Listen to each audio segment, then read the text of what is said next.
Terima kasih pemirsa Anda kembali bersama kami dan kita di Create Up bersama saya Prihisa Sompodato dan rekan saya Wiki Adrian, dan kali ini kita akan membahas mengenai ekspansi chat commerce di Asia Tenggara melalui AI. Sudah tersambung melalui telepon ada Mas Joseph Simbar, beliau adalah CEO dari Mimin. Apa kabar Mas Joseph?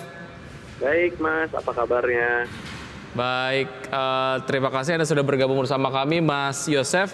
Dan ini kalau bicara mengenai perluasan usaha Mimin ke luar Indonesia gitu ya, kalau kita bicara mengenai cakupan market Mimin sendiri di pasar domestik atau dalam negeri itu seperti apa? Oke, kalau kami sendiri itu sekarang udah melayani lebih dari 55.000 pelaku usaha. Sekarang ada di Indonesia, Singapura, sama di Malaysia. Di Indonesia sendiri kami sudah melayani pelaku usaha ada di 20 provinsi, 50-an kota lebih. Di 50 kota lebih ya? Iya. Oh oke. Tapi mungkin boleh sharing terlebih dahulu, Mimin ini sebenarnya lebih jauh apa sih? Ya, oke. So Mimin itu awalnya kami memulai dengan membantu para pelaku usaha untuk bisa menerima pesanan melalui WhatsApp atau mungkin melalui chat. Tapi bukan saja dari buat untuk menerima pesanan, kita juga udah berkembang supaya kita bisa membantu melakukan pemasaran. Jadi contohnya nih, kalau misalnya ada yang udah melakukan penjualan, mereka biasanya bertanya, saya ada promosi gimana ya supaya saya bisa share promosi ini. Nah, jadi kami membantu melakukan marketingnya melalui chat. Oke, jadi aktivitas jualan produk bisa di-represent ataupun diwakili dari sebuah perusahaan dengan menggunakan chat commerce ini gitu ya, ataupun Mimin gitu. Oke, Benar sekali. sektor mana sih yang sejauh ini secara maksimal menggunakan layanan dari Mimin sendiri, Mas Joseph? Ya, so kami itu ada 3 industri yang terbesar ya. Yang pertama F&B, yang kedua retail, yang ketiga adalah bidang kesehatan. Jadi kalau bidang kesehatan itu seperti apotek. Nah, seberapa familiar saat ini masyarakat kita nih akan layanan chat commerce berbasis AI? Oke, so di Indonesia sendiri itu sebetulnya 40% dari semua penjualan online itu adanya di WhatsApp. So marketnya itu sangat-sangat besar. Dan ketika kita bicarakan dengan AI, itu marketnya menjadi lebih besar. Karena salah satu masalah kalau dengan chat commerce itu ya Mbak ya, itu biasanya adalah, aduh kok masih manual. Nah, dengan kita menggunakan adanya AI, semua prosesnya itu bisa diotomasi dengan robot ini. Oke, jadi agak lebih ringkes operasionalnya gitu ya? Iya, benar. Oke, baik.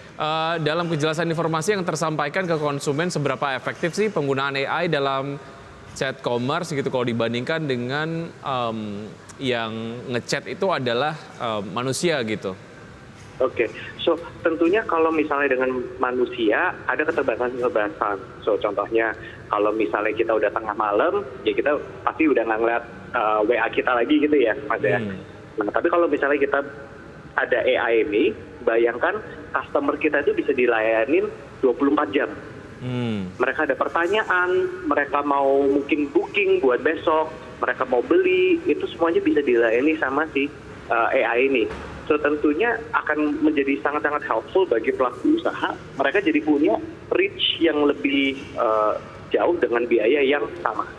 Oke, artinya memang ada potensi-potensi cuan yang bisa tercapture dengan menggunakan chat commerce AI ini gitu ya, pada saat operasional dari SDM-nya sendiri ini terbatas gitu karena ada jam kerja dan sebagainya gitu ya. Exactly, dan tentunya kalau misalnya kami melayani customer kami yang di Singapura gitu ya, misalnya di mana biaya manpower-nya memang sangat-sangat mahal. Nah, solusi AI seperti ini itu sangat membantu mereka. Nah, ini juga melebarkan sayap ke Asia Tenggara ya, dan negara mana saja nih yang disasar oleh Mimin. Nanti akan kita bahas lebih jauh, kita jeda terlebih dahulu ya Mas dan juga pemirsa. Kami segera kembali.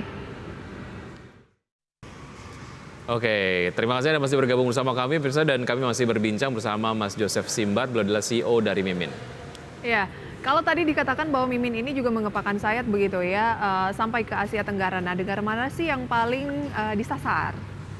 Oke, so kami sekarang udah ada customer di Singapura dan di Malaysia. Kami actually baru expand sekitar 3 bulan yang lalu dan kami melihat perkembangannya itu sangat-sangat cepat sekali. Karena di sana mereka juga memiliki culture yang mirip ya. Mereka utilize chat sebagai platform penjualan mereka.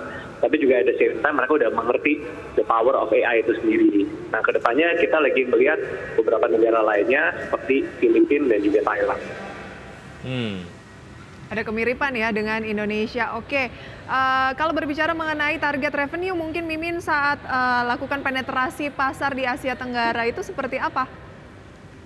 Wah, itu very good question ya Mbak ya. Mungkin itu something yang mungkin saya nggak bisa sharekan.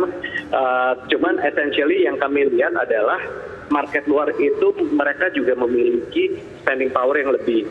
So, contohnya kalau misalnya di Singapura kami bisa memberikan layanan yang sama tapi dengan men-charge harga yang lebih tinggi.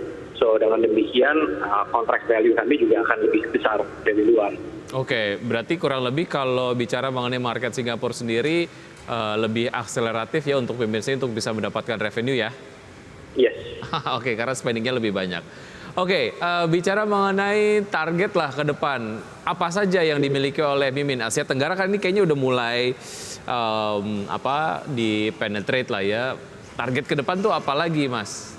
Oke, so dari saya sendiri, saya tuh selalu melihat kenapa sih Indonesia, kalau misalnya ada startup di Indonesia gitu ya, kita hanya fokusnya harus di Indonesia. Sedangkan kalau misalnya kita melihat perusahaan-perusahaan dari luar, mereka melihat ya seluruh dunia sebagai target pasar mereka. So dari Mimin sendiri, kita tuh kepengen menjadi this software provider untuk yang bisa dipakai para user di luar Indonesia.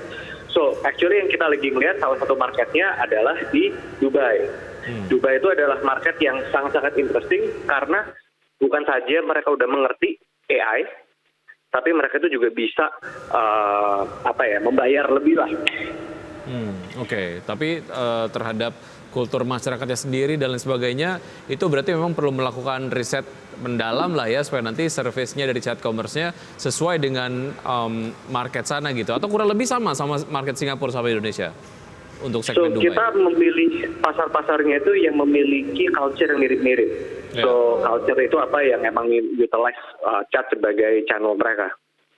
Kalau di Indonesia sendiri sudah bekerja sama dengan pihak mana saja? So kita udah banyak banget, contohnya kita Hero Supermarket itu menggunakan kami. So kalau misalnya Mbak mau belanja dari WhatsApp gitu ya, contohnya itu bisa sama mereka. Kita ada banyak apotek dan juga ada banyak pemain restoran-restoran F&B juga. Oke, berarti udah untung dong ya, ataukah masih mengejar target profit? Kita masih mengejar target profit, cuman untungnya dengan kami, burn rate kami sangat-sangat manageable. Karena gimana pun kalau misalnya kita mau grow, ya kita harus spend juga ya.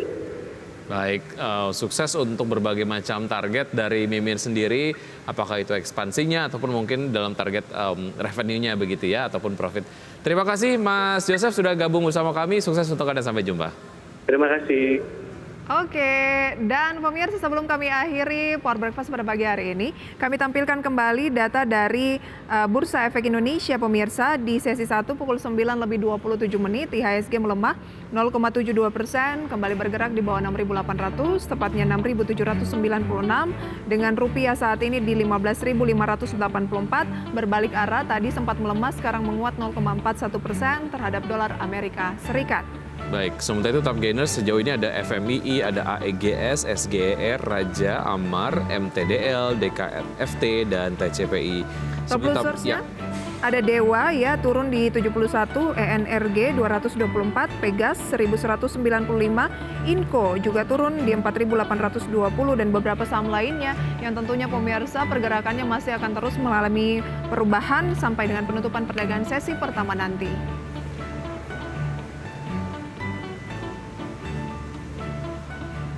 Baik, pemirsa, sudah 90 menit kami menemani Anda dalam Power Breakfast. Ya, semoga pembahasan hari ini dapat menjadi referensi dan sumber informasi untuk Anda. Tetap perbarui informasi Anda hanya di IDX Channel, your trustworthy and comprehensive investment reference. Saya Ki Adrian. Dan saya Prisa Sombodatu. Sampai jumpa.